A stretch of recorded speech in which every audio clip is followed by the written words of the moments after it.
Salut les amis. Il y a un décalage évident entre d'un côté les dispositions prises pour la conférence et de l'autre les demandes de la Chine et les attentes générales de la communauté internationale, ce qui rend difficile la participation de la Chine.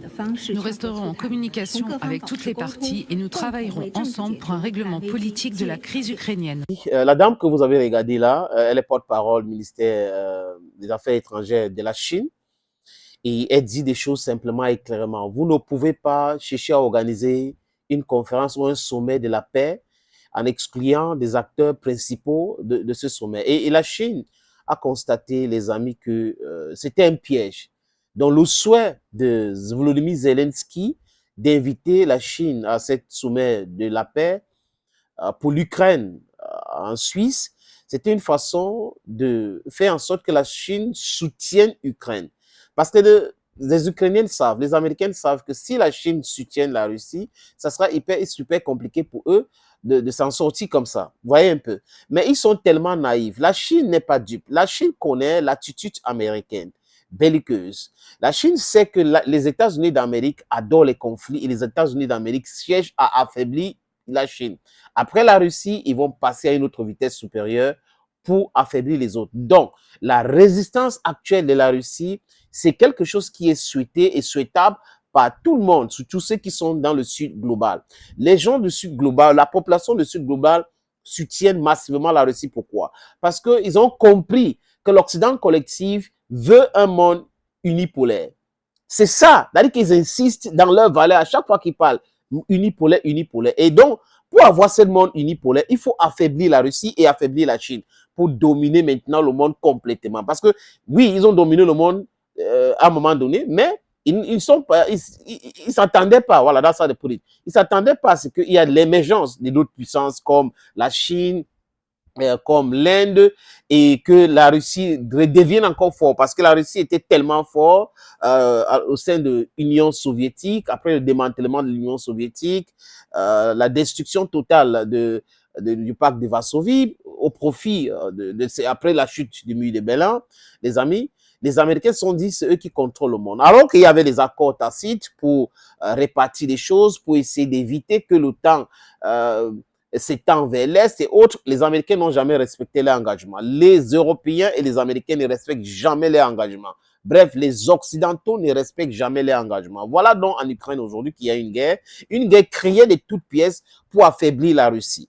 Mais cette Russie est en train de montrer que non, elle est très forte. Elle résiste, elle est immense, elle est riche, son sous-sol est immensement riche et ça pose donc problème de ces différentes sanctions contre la Russie. Et là, ils envoient les armes en Ukraine pour affaiblir la Russie, mais la Russie tape dessus, la Russie détruit tout, la Russie frappe sur les infrastructures énergétiques qui aident l'industrie d'armement ukrainienne, parce que vous savez que les OTANiennes ont installé les usines secrètes, mais c'est un secret des polichinelles, ils ont pensé que ça devait être secret. Les Russes maintenant sont en train de taper dessus. Et 2 ans après, dans toutes les prévisions, c'était qu'on devrait affaiblir la Russie rapidement avec nos armes qui sont puissants, les armes qui sont dont les armes dans leur tête, les armes dans leur tête étaient tellement puissantes. On a vu l'exposition à la place de la victoire à Moscou de toutes ces armes-là que les Américains prétendent être les armes invincibles, ou les Français, les Allemands prétendent être les armes invincibles. Là maintenant, la difficulté dans laquelle les gars se trouvent, c'est qu'ils ont détruit leur économie. La guerre, ils sont en train de la perdre. Et ils organisent donc un simulacre de sommet pour la paix en Suisse. Et là, c'est sur l'initiative de qui? De Zelensky. Parce que tout ce qui est caché derrière, c'est le temps. Quand on dit Zelensky, tout, que c'est l'Ukraine qui organise. Mais n'oubliez pas, les amis, que la Chine, qui refuse de participer à cette mascarade, avait proposé un plan de paix. Les Russes avaient apprécié le plan de paix proposé par les Chinois. Et les Russes ont dit que cette histoire qu'ils sont en train de vouloir organiser en Suisse ne les concerne pas, ça ne va jamais prospérer, la guerre continuera.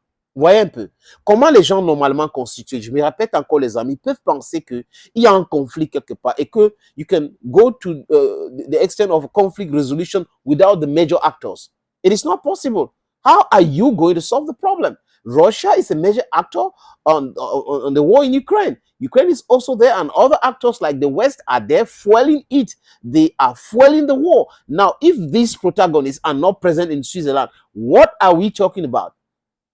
Et la Chine a donc compris, les amis, aussi que c'était une façon, cette sommet de la paix en Suisse, pour l'Occident de forcer la main à la Chine, de les soutenir. Ce n'est pas pour la paix qu'ils partent là-bas. Ils partent plutôt à chercher les soutiens à la guerre pour l'Ukraine. Joe Biden a déjà annoncé qu'il ne sera pas là, qui sera le représentant des États-Unis dans ce sommet dit de la paix. Vous voyez un peu? C'est un truc qui est voué à l'échec. Et nous l'avons dit ici que ça ne peut pas prospérer. Il ne faut pas avoir trop de diplômes pour comprendre que si deux personnes sont en train de bagarrer sur un sujet donné ou sur quelque chose physique, n'est-ce pas les amis? Pour régler ça, vous devez mettre les deux sur la table, discuter avec les deux et trouver une solution. Mais si vous prenez l'autre, ça veut dire que vous voulez imposer une solution à l'autre. Et vous pensez que l'autre, s'il se sent très fort, il va accepter cela. Le conflit va continuer. It's going to be a perpetual exercise of conflict because your conflict resolution methods are not the best. Thank you, friends, for always watching videos on this platform. Thank you again and bye-bye.